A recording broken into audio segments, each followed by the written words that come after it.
Hello বন্ধুরা, তো দেখো আমি চলে এসেছি এখন মাঠ। তো মাঠ তো নয়, কি বলবো, এটা একটা সমুদ্র, দেখতে পাচ্ছ? সমুদ্র একদম, আর কোথাও সমুদ্রে যেতে হবে না, বড় বড় সমুদ্রে তো আমাদের গ্রামেই পেয়ে যাবে বড় বড় সমুদ্র। এই এক মাস বৃষ্টিতে কি অবস্থা দেখো, জমিতে এরকম করে চাষ হবে, এই চাষিরা তো মরে যাবে এরকম করে। দেখতে পাচ্ছ বৃষ্টিতে পুরো একদম ডুবে গেছে। বৃষ্টি ভালো লাগে আমার, কিন্তু এত বৃষ্টি কিন্তু ভালো লাগে। এরকম করে বৃষ্টি হলে চাষিরা কি করে চাষ করবে? এই যে এরকম পুরো মাঠময় এরকম বৃষ্টি হয়ে গেছে।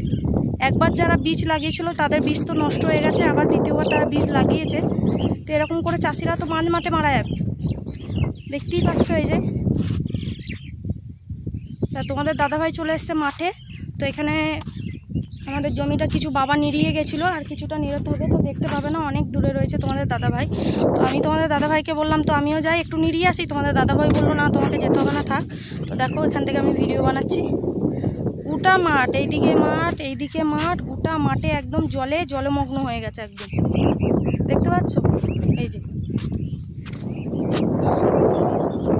এরকম করে এরকম করে বৃষ্টি হলে চাষিরাও চাষ করতে পারবে না, আর আমরাও মাঝ মাঠে মারা যাবো।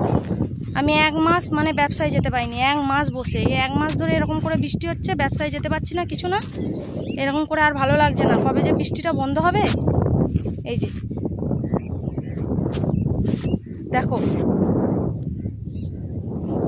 বৃষ্টিতে পুরো একদম যাচ্ছে তাই অবস্থা হয়ে গেছে, আর ভালো লাগছে না। তাহলে তোমরা কিন্তু সবাই কমেন্টে জানাবে, হ্যাঁ, যারা যারা সমুদ্রে যাবে বলো, ঠিক আছে? আমি ঠিকানা দিয়ে দেবো, তোমরা চলে আসবে। একটু হাসালাম তোমাদেরকে, সত্যি আর ভালো লাগছে না এত বৃষ্টিতে। বন্যা হয়ে গেছে আমাদের এইদিকে একদম, দেখতেই পাচ্ছ। এই যে